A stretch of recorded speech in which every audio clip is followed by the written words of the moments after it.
Ang RP Santiago machine, ito po ay ginamit ng 7 araw na may total of 27 meters. Ito ang printer head. Capping, head clean.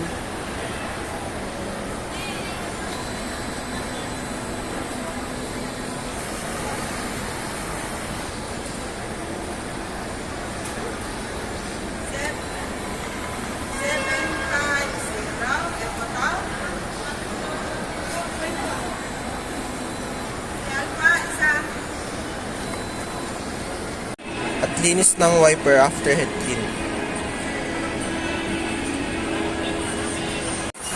Ang nozzle check.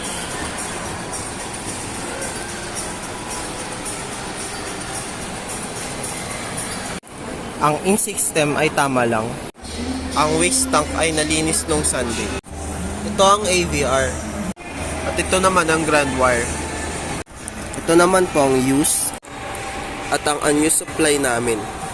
Sakto lang ang CMYK powder solution at medic film namin.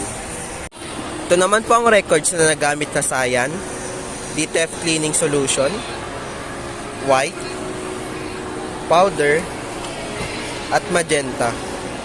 Ito naman po ang aking daily output.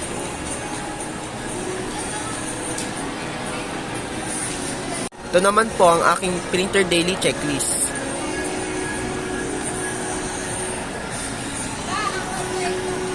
Maraming salamat po.